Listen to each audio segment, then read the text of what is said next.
Thanks for taking the time for this interview. Can you guys hear me okay? We glance at each other, sharing a pair of earbuds hooked up to Ryan's laptop for the 5th Skype call we've had that week. And I have to wonder what he's thinking. Man, I hope this doesn't take long. I have so much work to do. I really hope that this journalist has actually played the video game. It always goes so much better when they've played it. I should have grabbed a cup of coffee. I think I'm just gonna let him do all the talking.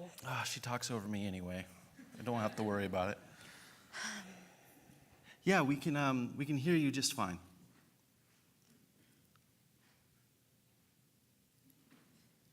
Can you hear me? Yeah, I don't know. Skype always is so funny.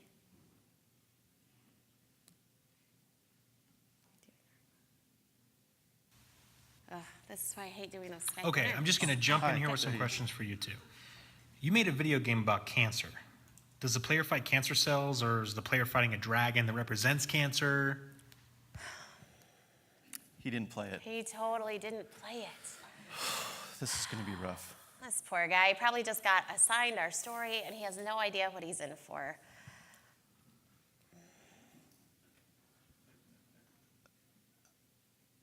Yeah, so actually, when you play the game, you're not really fighting cancer. It's more of a contemplative, artistic, expressive kind of... It's true, but she's using too many adjectives.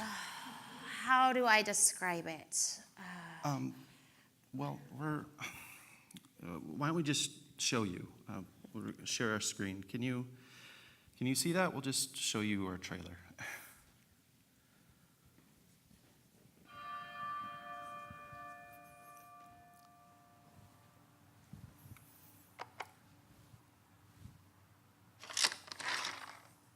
Farmer Bill plays building blocks with the cows.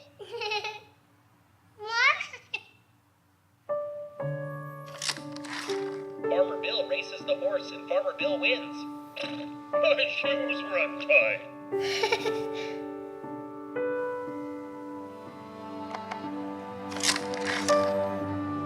What does Joel love? Wawa. In cups, bathtubs, and the warm, wet tongues and the cool fur of Das. And maybe the sweet mois of daily affection.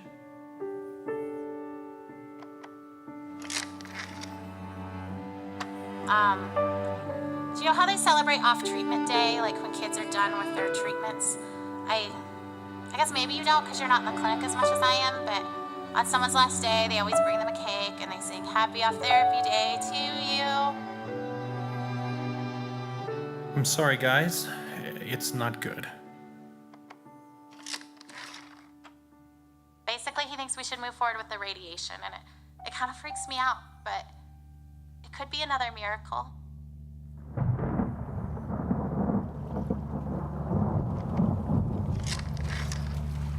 There's a story in the Bible where Jesus and his disciples are on a boat. And a furious storm hits the sea, and everyone thinks they're gonna die. Where do you think Jesus is? He's asleep in the back of the boat.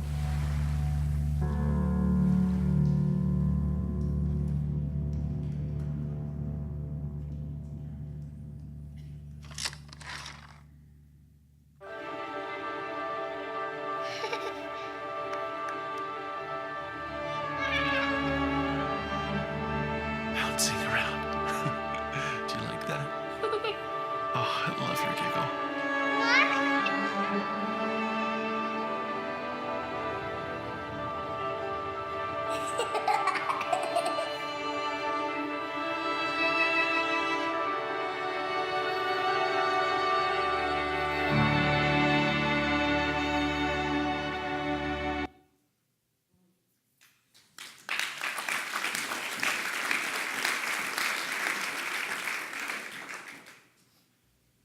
Oh, wow. Yeah, that's not what I was expecting. So, I have to ask, why did you make a video game? Our least favorite question.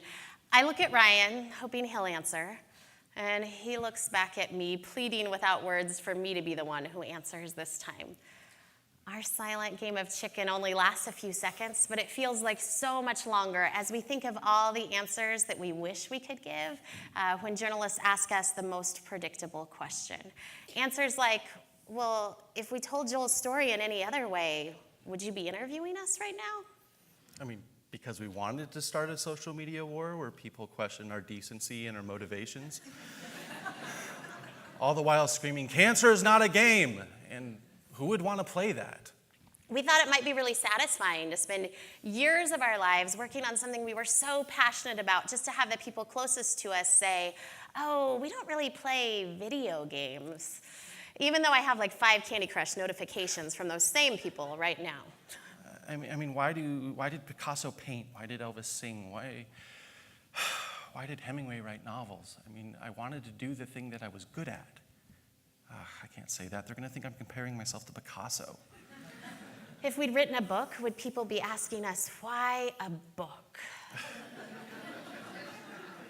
I mean, why tattoos? Why do parents who are grieving start foundations? Why do people scrapbook? Why do people run 5Ks? Why do they run 5Ks?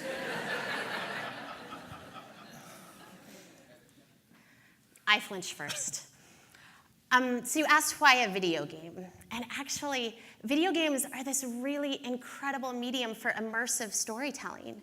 Because if you think about it, when you watch a movie or you read a book, you're a passive observer in the story. But when you're playing a video game, you're actually in the story. It's happening to you and around you. Plus, video game players have these incredible expectations for what a video game should be. They expect that they can make specific decisions that will change the outcome of the game. They believe that they can better their odds through skill, and they also know that no matter what, there's always a way to win. So when you create a video game that subverts all of those expectations, the impact can be really powerful. Suddenly, the video game player is asking themselves all the questions that we asked as parents. How do I fix this? Why can't I fix it? Surely I can do something, or someone here can do something. If we try really hard, we can beat this thing, right? What if we can't? I don't have to tell them what it felt like, because they experience it for themselves when we use video game mechanics as metaphors. And I just kind of hope that didn't sound too canned. Ryan's so good about changing his answers every time, even when we get questions over and over again. He opens his mouth just a little bit, and I know I'm off the hook.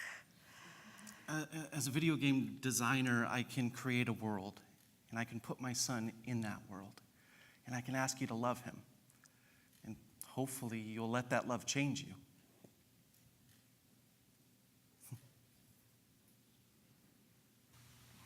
I understand you made the game for your son, who passed away a little over 2 years ago. Can you tell me about him? Now this is our very favorite question. Wow, Joel, he's just so sweet and full of joy. And, he was a little delayed from all of the cancer treatments, the radiation, the chemotherapy. And so he didn't ever even learn to walk until he was 3 years old. And by the time he was 5, he only had a handful of words, but he was just delightful. He loved animals, he loved horses, and he loved dogs. And he loved to dance. And he loved music. And he loved to cuddle up in my lap. And he'd let me scratch his arms for hours. There are so many things I didn't get to know about Joel. So many things I still wanted to know, didn't get a chance. I've forgotten what it felt like to hold him in my arms. I never wanted to forget that, but it fades. It just all fades so fast. Okay, this journalist cannot see my face. So if this gets really rough, I just have to sound like I'm not crying. Maybe if I let my voice crack, they'll understand how much I loved him, and that all this weird promoting of our work hasn't made us calloused and distant. You know, actually, Joel had the very best laugh. And all the laughter in the game is taken from our home videos. Okay, one more.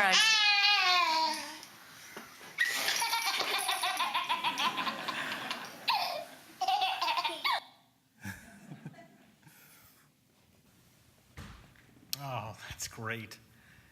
So what did you hope to accomplish when you began making the game? I look at Ryan. It seems like he might still be collecting himself. Hope. What did we hope to accomplish? Hope. I don't even know if I like that word anymore. We had years of hope. And where did it leave us? Well, when we started making the video game, Joel was still alive. There was this point in his treatment where his tumor came back the first time, and they told us he had just 4 months to live. But then we saw little miracle after little miracle, and things looked really good, and we started creating this video game about him, and we were sure he was going to live. And so we hoped that we were making a video game that was going to tell the story of this incredible miracle that was still unfolding. And then Joel died while we were making the video game. We realized we weren't telling the story that we wanted to be telling anymore. And it was hard. But loving Joel and having hope for Joel changed us. It taught us so many things, and I think now we just hope that when someone plays our game, they learn a few of those things that loving Joel taught us. Yeah, I mean, when people play the game, they tell us that they hug their kids a little bit tighter and they wanted to be present in their lives and intentional with their time. And so that's good. I hope that when they play, they have permission to talk about the hard things in their life that they've gone through and that's changed them. I hope that even though it didn't turn out like we expected it, that they see the hope that God, the comfort that God gave us. I guess ultimately, I hope that when people play the game, they find comfort. What do I hope we accomplished? I don't know, I think sometimes we were just really trying to extend Joel's life. I wanted so much for him. Wait, I can do this. I think he really wants to know, and if I cry, that's just what this is.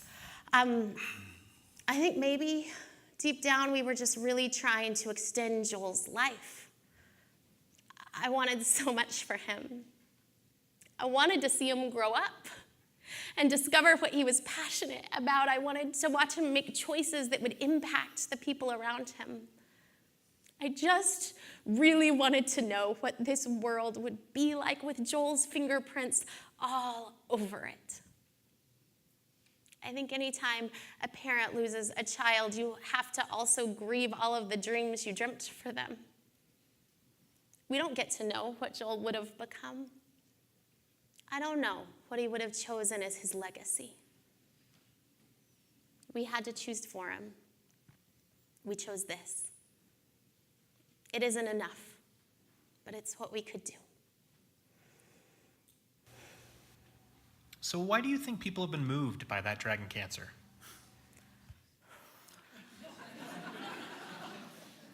Well, it's the question. I mean, why us? Like, why our project? Why our memorial? Why does that make headlines? We don't know. We just really don't. And that's why I'm really glad this wasn't a real interview. Because we get invited to go and to talk about Joel and talk about the video game, and we love that. But we always leave just a little bit dazed. We end up just thanking God for the opportunities we've been given, because nothing short of providence makes a lot of sense to us. Yeah, I mean, Joel's story encapsulated in a video game is like this stone. It's this stone of remembrance that we've dropped into the cultural pool. And it's bigger than just this odd form of media that's curious, but not very many people have actually experienced for themselves. It's bigger because it made a ripple. And as that ripple spread, it joined into the ripples of the articles and the podcasts and the documentaries that were written about us. And it hit waves of accolade and waves of criticism. And it joined the ocean of stories of people that wanted to add their lives and their stories to our own. And finally, it slipped into that mainstream where art does what it's always done. It questions our place in the universe and our significance in it. That dragon cancer ended up being the conversation starter. It was an invitation for people to talk about the person that they lost or the hardest thing they ever faced, the day they lost hope or felt so disappointed in a way they didn't think they ever could be. Maybe they start to question what they really believe and they don't get a chance to talk about that, but they experience our story and then they find the courage to tell their own. When you create something that begins to leave a cultural wake, you stop being the single storyteller. And so now the stories that surround that dragon cancer are just as important as the game itself.